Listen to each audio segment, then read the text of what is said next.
से पहले के टॉपिक में हमने क्या डिस्कस किया था? हमने पोटेंशियल के बारे में डिस्कस किया था। और पोटेंशियल क्या होता है? एक यूनिट पॉजिटिव चार्ज को इनफाइनाइट से किसी पॉइंट तक लाने में जो वर्क डन होता है उसे हम क्या बोलते हैं? पोटेंशियल बोलते हैं। आज हम बात करते हैं पोटेंशियल डिफरेंस। देखो, डिफरेंस का क्या मतलब है?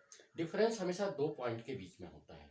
जब हम पोटेंशियल की बात करते हैं तो पोटेंशियल एक पॉइंट का होता है और डिफरेंस हमेशा दो पॉइंट के बीच में होता है। तो जैसे मान लो अगर ए और बी दो पॉइंट हैं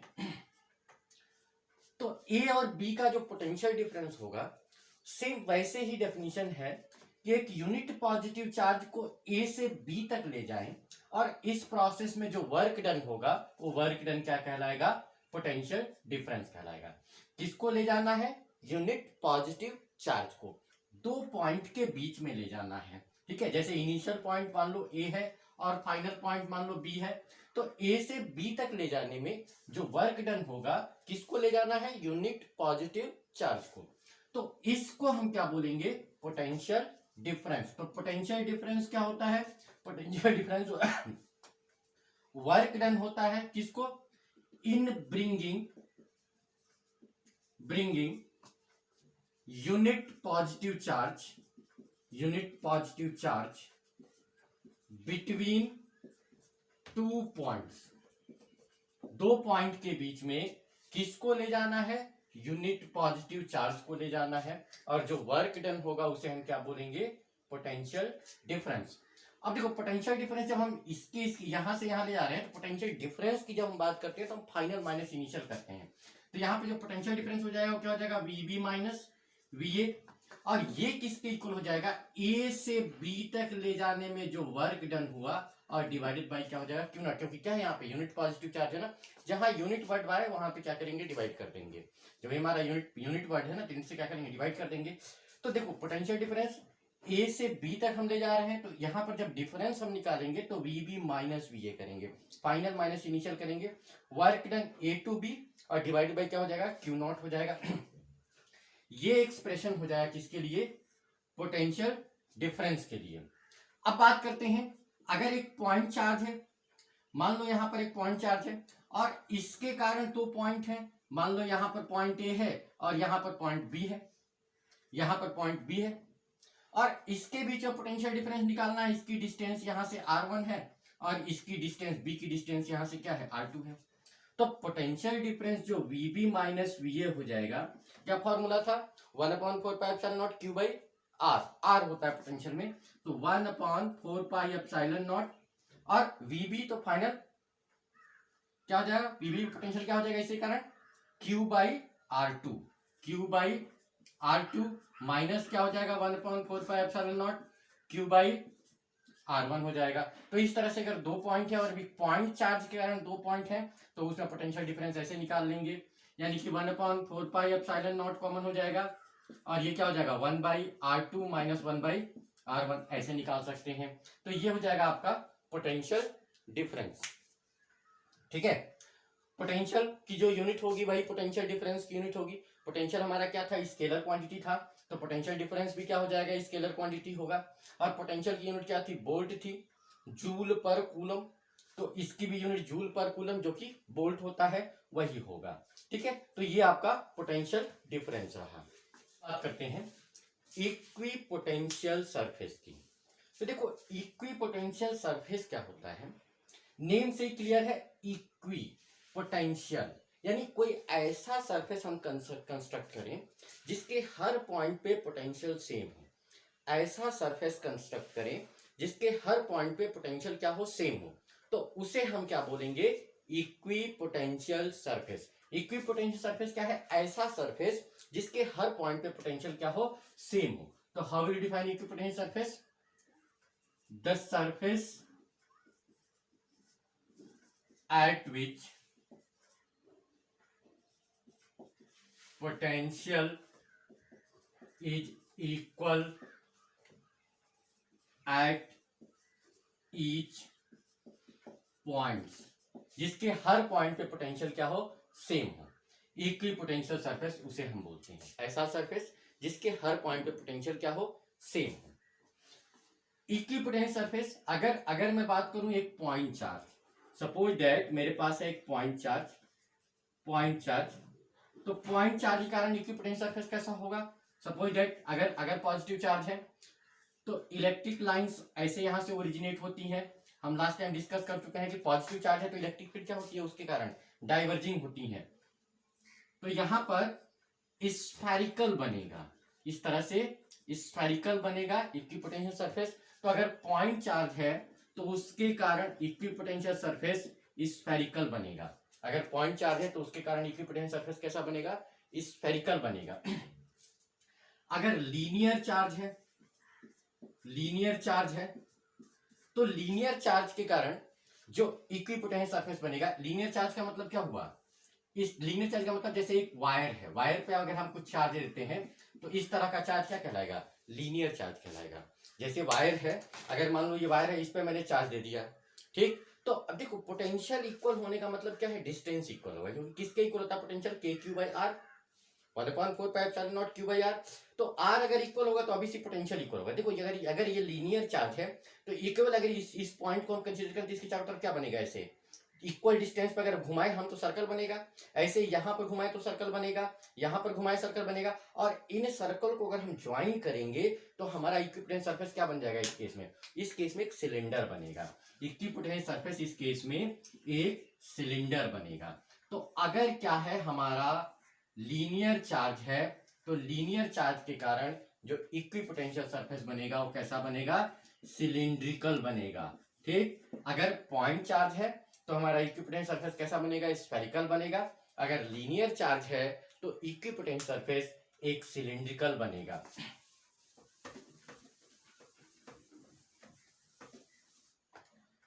अगर यूनिफॉर्म इलेक्ट्रिक फील्ड है, मैंने बताया था कि यूनिफॉर्म इलेक्ट्रिक फील्ड को कैसे रिप्रेजेंट करते हैं? यूनिफॉर्म इलेक्ट्रिक फील्ड को पैरेलल लाइन से रिप्रेजेंट करते हैं। यूनिफॉर्म इलेक्ट्रिक फील्ड को हम कैसे रिप्रेजेंट करते हैं? यूनिफॉर्म इलेक्ट्रिक फील्ड को पैरेलल लाइन से रिप्रेजेंट करते हैं। यूनिफॉर्म इलेक्ट्रिक फील्ड अगर है, यूनिफॉर्म इलेक्ट्रिक फील्ड केस में हम जो होता है वो पैरेलल लाइन से रिप्रेजेंट करते हैं, ठीक। तो पैरेलल लाइन केस में प्लेन होते हैं, इस तरह से इसके परपेंडिकुलर प्लेन होंगे, इस तरह से इसके परपेंडिकुलर क्या होंगे? प्लेन्स होंगे, ठीक है।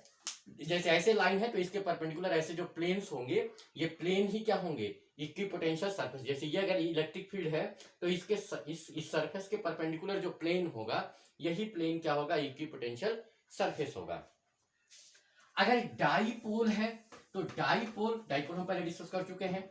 अगर इलेक्ट्रिक डाईपोल है तो डाईपोल के कारण इलेक्ट्रिक फील्ड जो इक्विपोटेंशियल सरफेस होगा कैसा हो जाएगा? एक पॉजिटिव चार्ज, डाईपोल में क्या होता है? System of one positive charge and one negative charge. तो इसमें कुछ इस तरह से बनता है,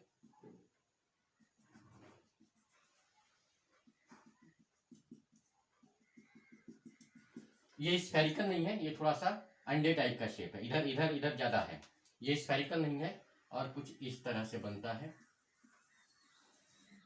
इस तरह से बनता है। अगर डाईपोल है तो इक्विपोटेंशियल सरफेस इस तरह से बनता है। अभी मैं एक्सप्लेन कर रहा हूं कि क्यों ऐसा बनता है, ठीक है। तो इस तरह से डाईपोल है, तो ये ध्यान रखना, सर्कल नहीं है, एग्जैक्ट सर्कल नहीं है, ये अंडे टाइप का है, ठीक है। ये थोड़ा सा इलिप्टिकल टाइप का है सरफेस, ये इक्विपोटेंशियल सरफेस है। इक्विपोटेंशियल सरफेस की क्या प्रॉपर्टीज होती हैं? देखो, पहली प्रॉपर्टी है कि चार्ज को अगर दो इक्विपोटेंशियल सरफेस के दो पॉइंट्स के बीच में मूव करें तो वर्क डन हमेशा जीरो होगा। इक्विपोटेंशियल सरफेस के दो पॉइंट्स के बीच में चार्ज को मूव करने पर वर्क डन हमेशा क्या होगा? जीरो होगा। Work done will always be always zero in moving charge between 2 points of equipotential surface. ऐसा क्यों होता है?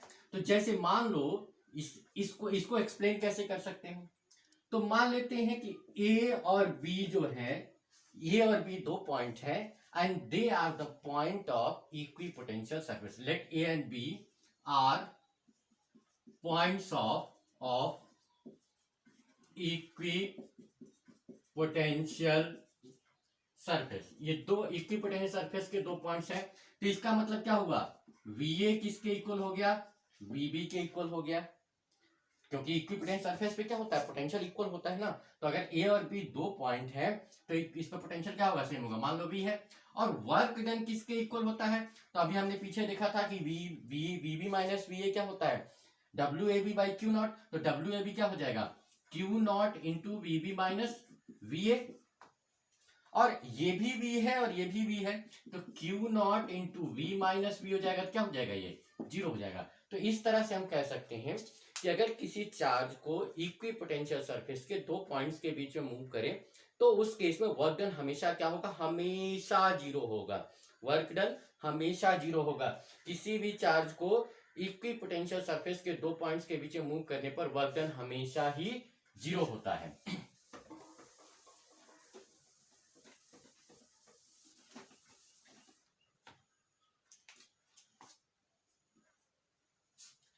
इलेक्ट्रिक फील्ड इक्विपोटेंशियल सरफेस का हमेशा परपेंडिकुलर होता है। Electric field is always perpendicular to equipotential surface. Equipotential surface के जो इलेक्ट्रिक फील्ड होगा उस पॉइंट पे हमेशा 90 डिग्री का एंगल बनाएगा। इलेक्ट्रिक फील्ड से इक्विपोटेंशियल सरफेस हमेशा 90 डिग्री का एंगल बनाएगा। देखो इसको कैसे प्रूव कर सकते हैं, जो वर्क डन होता है, वर्क डन अगर हम कहें तो क्या होता है, F डॉट डी आर लिख सकते हैं वेक्टर फॉर्म में, F डॉट डी एस होता है ना, अगर मान लो स्मॉल डिस्प्लेसमेंट डी आर है तो क्या हो जाएगा, F dot D are work done हो जाएगा। और इलेक्ट्रिक फील्ड में फोर्स कितना लगता है चार्ज के ऊपर, तो क्यू नॉट इंटू ई लगता है। अगर फोर्स की बात करें तो फोर्स कितना लगता है, क्यू नॉट इंटू ई, तो यहां पर क्या मिल जाएगा, ये हो जाएगा Q naught into E dot D are, ऐसे लिख सकते हैं।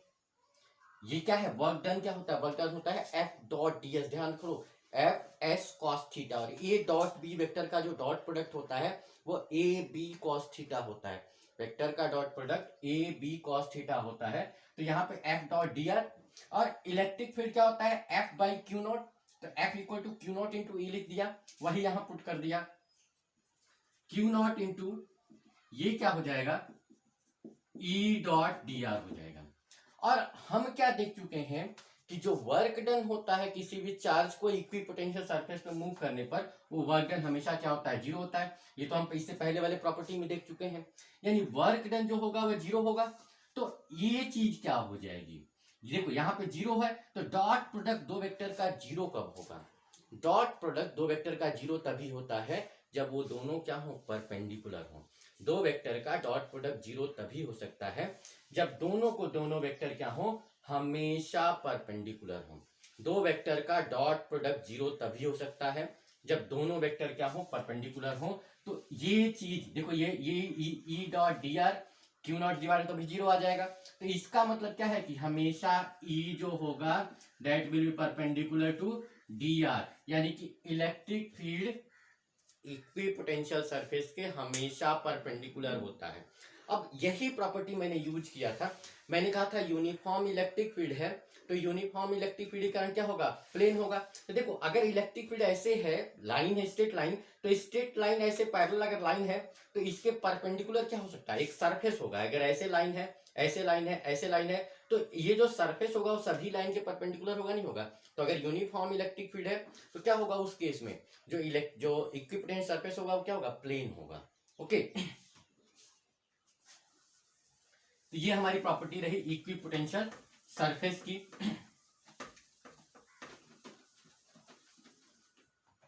इससे पहले एक छोटी सी बात मैंने कही थी कि जो कूलम्स फोर्स होता है वो कूलम्स फोर्स कंजर्वेटिव फोर्स होता है।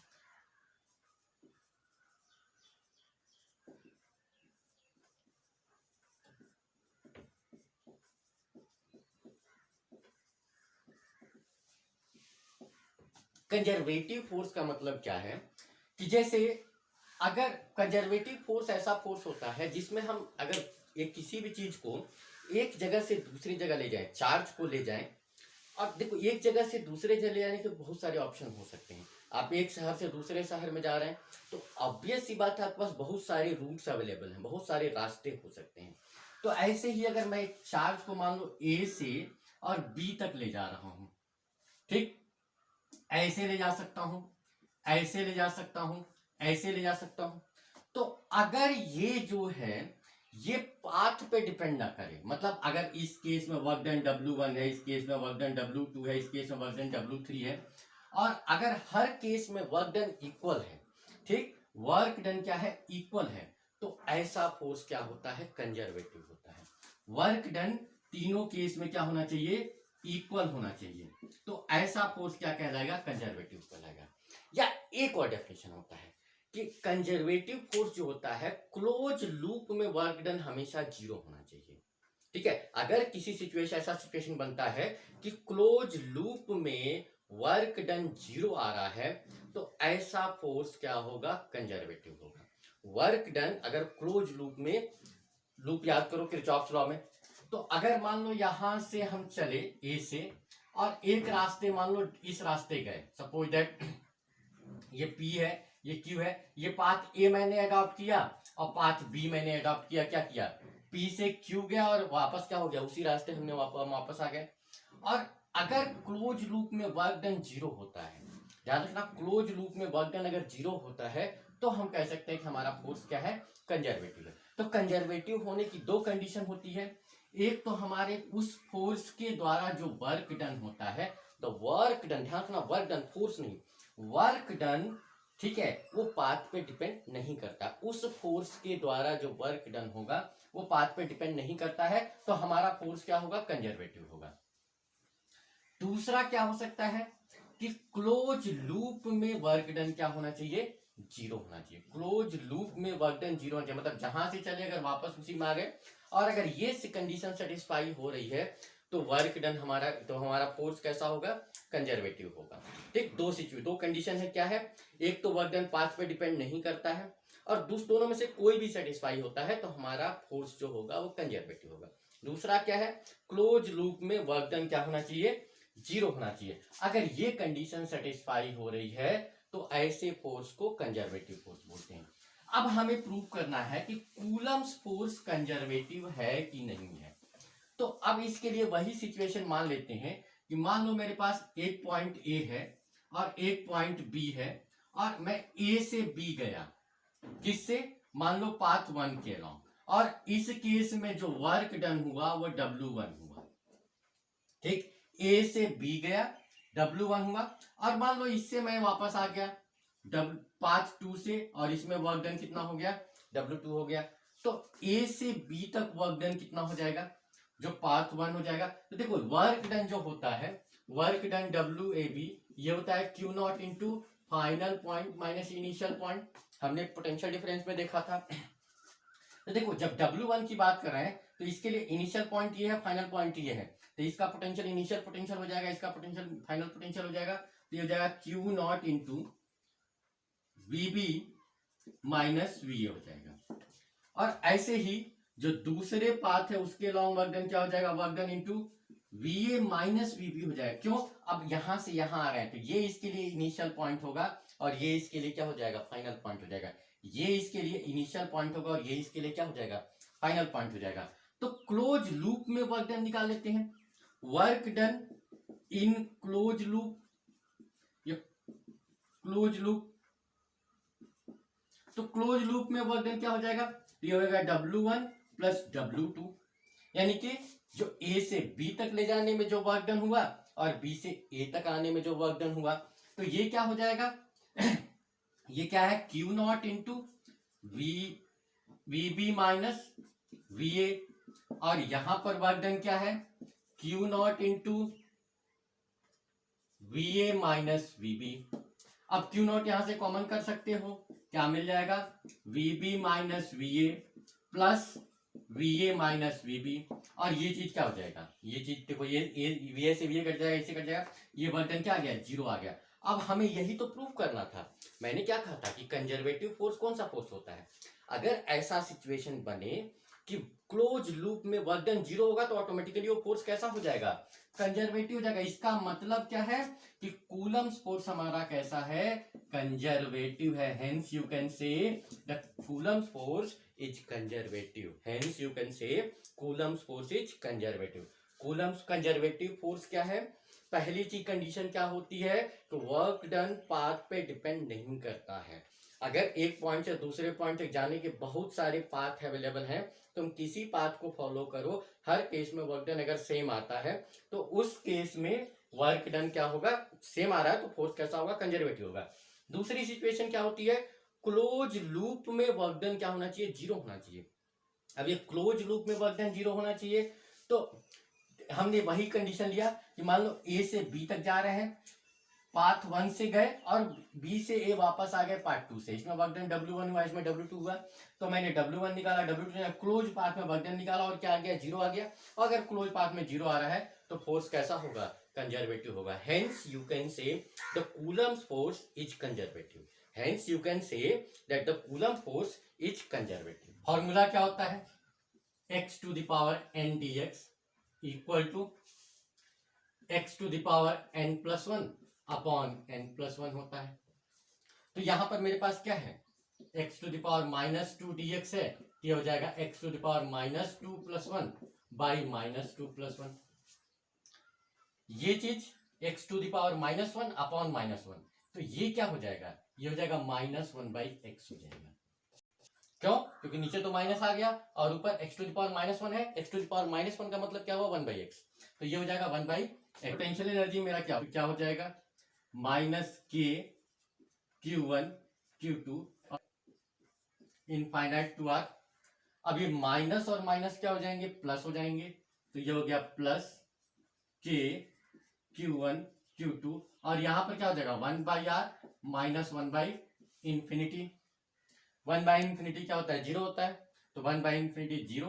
यहां पर पोटेंशियल एनर्जी का फॉर्मूला मिल जाएगा के Q1 Q2 बाई आर। ये पोटेंशियल एनर्जी के लिए, दो चार्जेस के सिस्टम है उसकी पोटेंशियल एनर्जी के लिए फॉर्मूला हो जाएगा। दो चार्जेस का सिस्टम है तो उसकी पोटेंशियल एनर्जी का फॉर्मूला क्या हो जाएगा, के Q1 Q2 बाई आर। यहां भी ध्यान रखना, जैसे पोटेंशियल में मैंने बताया था कि चार्ज को हमेशा साइन के साथ रखेंगे, तो वैसे ही पोटेंशियल एनर्जी में भी जब चार्जेस को रखते हैं तो पोटेंशियल एनर्जी में भी चार्जेस को हमेशा साइन के साथ रखते हैं।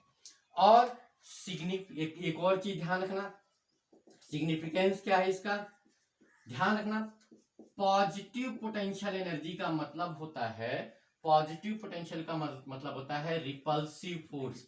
अगर कहीं पर किसी सिस्टम का पोटेंशियल एनर्जी पॉजिटिव आ रहा है तो उसका मतलब होता है रिपल्सिव फोर्स, और अगर नेगेटिव आ रहा है तो सिस्टम का, इसका मतलब क्या होता है, एट्रैक्टिव फोर्स। एट्रैक्टिव फोर्स, ठीक है। ग्रेविटेशन में याद करो, ग्रेविटेशन पोटेंशियल एनर्जी जो होता है वो हमेशा नेगेटिव होता है। इसका मतलब क्या है कि दो मासेस के बीच में जो फोर्स लगेगा वो हमेशा एट्रैक्टिव होगा। दो मासेस के बीच में फोर्स हमेशा एट्रैक्टिव होगा, लेकिन चार्जेस कैन रिपेल और कैन अट्रैक्ट। तो इस हिसाब से जो इलेक्ट्रोस्टैटिक पोटेंशियल एनर्जी होगी वो क्या होगी, पॉजिटिव और नेगेटिव दोनों ही हो सकती है। ठीक है, कैसे नेगेटिव हो सकती है, देखो अगर दोनों चार्जेस पॉजिटिव हैं या दोनों चार्जेस नेगेटिव हैं तो भी देखो क्या हो जाएगा, यहाँ पे प्लस प्लस अगर साइन के साथ रखोगे तो यहाँ प्लस प्लस हो जाएगा, तो प्लस पॉजिटिव होगा तो रिपल्सिव फोर्स लगेगा। नेगेटिव नेगेटिव है तो भी क्या हो जाएगा, दोनों नेगेटिव तो माइनस माइनस प्लस हो क्या हो जाएगा, पॉजिटिव आएगा ना, तो उस केस में फोर्स क्या हो जाएगा, रिपल्सिव हो जाएगा। लेकिन अगर एक चार्ज पॉजिटिव है और एक चार्ज नेगेटिव है तो पॉजिटिव और नेगेटिव को अगर आपस में मल्टीप्लाई करोगे तो वो दोनों क्या मिलेंगे, वो तो नेगेटिव आएगा, तो नेगेटिव आएगा मतलब क्या है, एट्रैक्टिव फोर्स। ठीक है, तो ये सिग्निफिकेंस याद रखना कि अगर पोटेंशियल एनर्जी पॉजिटिव आ रहा है इट मींस उस सिस्टम में, या कोई भी सिस्टम अगर है, दो से ज्यादा चार्जेस भी हो सकते हैं, अभी एग्जांपल लेके कंसीडर कर रहे हैं, मान लो दो से ज्यादा चार्जेस हैं और सिस्टम का मुझे पोटेंशियल एनर्जी आया पॉजिटिव में, तो मैं कह सकता हूं कि जो नेट फोर्स लगेगा पूरे सिस्टम के अंदर वो क्या होगा, वो रिपल्सिव होगा। अगर मुझे दो से ज्यादा चार्जेज हैं और उस केस में हम प्रेडिक्ट नहीं कर सकते हैं, अगर मुझे टोटल जो नेट चार्ज आया, नेट जो पोटेंशियल एनर्जी आया वो अगर नेगेटिव आया तो मैं कह सकता हूं उस पर नेट फोर्स कैसा लगेगा, एट्रैक्टिव लगेगा। तो इस तरह से हम प्रेडिक्ट कर सकते हैं कि फोर्सेस का नेचर कैसा होगा किसी भी सिस्टम में।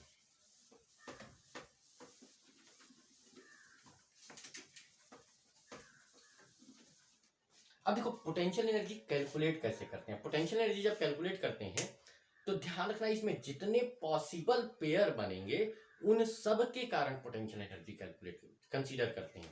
जैसे मान लो अगर एक ट्राइंगल है, अब मैंने कह दिया एक ट्राइंगल है, यहां पर क्यू चार्ज है, यहां पर क्यू चार्ज है, यहां पर क्यू चार्ज है, और ये डिस्टेंस एल है, ये डिस्टेंस एल है, ये डिस्टेंस एल है।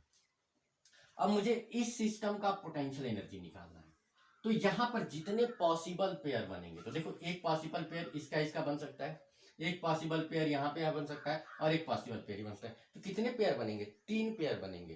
तो यहाँ पर जो नेट पोटेंशियल एनर्जी हो जाएगा वो U1 plus U2 plus U3 हो जाएगा, यानी कि K Q into Q by L, Q1 Q2 by R होता है, और साइन के साथ रखते हैं क्योंकि सभी साइन पॉजिटिव है तो पॉजिटिव ले रहे हैं। ऐसे ही K Q Q by L और plus K Q Q by L, तो ये कितना हो जाएगा? 3k स्क्वायर बाई एल हो जाएगा। इस सिस्टम का जो पोटेंशियल एनर्जी क्या हो जाएगा? वही हो जाएगा। अब देखो इस सिस्टम में क्या हो रहा है, इस सिस्टम में जो पोटेंशियल एनर्जी आ रहा है वो पॉजिटिव आ रहा है, तो मैं ये कह सकता हूं कि इस सिस्टम पे मुझे तुरंत यहीं से सिस्टम पे जो नेट फोर्स लगेगा वो रिपल्सिव लगेगा। ठीक है, एक इसी को थोड़ा सा पलट देते हैं।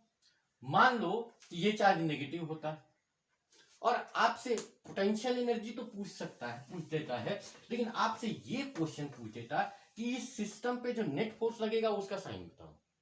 ठीक, तो इस सिस्टम पे जो पोटेंशियल एनर्जी होगी फिर वही 3 पेयर बनेंगे, एक ये, एक पेयर ये, एक पेयर ये, एक पेयर ये। तो यहां पर क्या हो जाएगा? ये जो हो जाएगा U1 plus U2 plus U3 के। अब देखो ये 2 पेयर है इनके बीच में, तो K Q into Q by L, ये दोनों pair K Q into minus Q, इन दोनों पेयर की बात कर रहा हूं। देखो प्लस क्यू है माइनस क्यू है, यहाँ माइनस मैंने लिया है, बाई एल, और प्लस इन दोनों पेयर का K Q into minus Q by L. तो यहां पर ये माइनस वाला 2 हो गया ना, एक तो कट जाएगा लेकिन ये तो बच जाएगा ना, तो यहां पर जो नेट आएगा वो कैसा आएगा? Minus KQ square by L. तुम कहोगे कि 2 पॉजिटिव है और एक ही नेगेटिव है, तो तुम्हारे अगर तुम्हें सीधे सीधे पूछ दिया जाए तो तुम सोचोगे कि इसके बीच में कैसा फोर्स लगेगा, जो नेट फोर्स लग रहा है पूरे सिस्टम पूरे में वो कैसा लगना चाहिए? तुम कहोगे हो सकता है रिपल्सिव फोर्स लगे, क्योंकि पॉजिटिव पॉजिटिव 2 है। लेकिन नहीं, पोटेंशियल एनर्जी मेरा कैसा आ रहा है? नेगेटिव आ रहा है। पोटेंशियल एनर्जी नेगेटिव आएगा तो इस सिस्टम पे जो नेट फोर्स काम करेगा वो कैसा काम करेगा? एट्रैक्टिव काम करेगा। ठीक है, तो इस तरह से हम इसको सॉल्व कर सकते हैं। अब ऐसे ही 4 पेयर का, अगर 4 चार्जेज का पेयर है, तो सपोज दैट मेरे पास 4 चार्जेज का सिस्टम है, Q Q Q Q, simplest ले लेते हैं। साइड लेंथ स्क्वायर है, साइड लेंथ मान लो A है। तो अब देखो कितने पेयर बनेंगे, एक पेयर ये बनेगा, एक पेयर ये बनेगा, एक पेयर ये बनेगा, और एक पेयर, एक ये दोनों पेयर भी बनेंगे और ये पेयर बनेंगे। इस केस में 6 पेयर बनेंगे।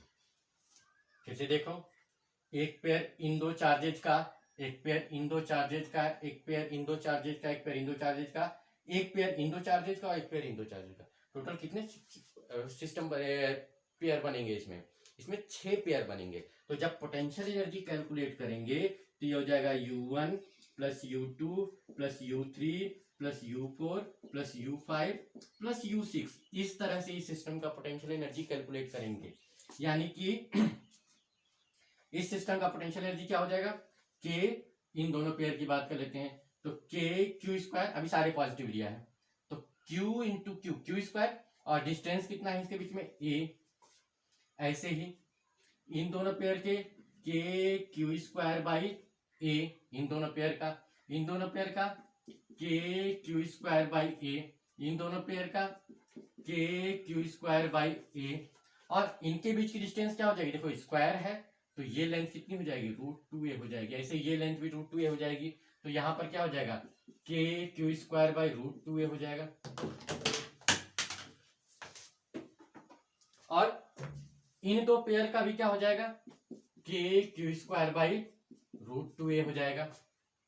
तो इस तरह से हम क्या कर सकते हैं? इसको सॉल्व कर सकते हैं। अब चाहो तो इसको सॉल्व कर सकते हो, ये हो जाएगा K 4 K Q square by A plus 2, तो 2 से 2 कट जाएगा, ये हो जाएगा √2 kq² A। ये इक्वेशन हो जाएगा। तो इस तरह से हम क्या कर सकते हैं, पोटेंशियल एनर्जी के जो क्वेश्चन हैं उनको सॉल्व कर सकते हैं।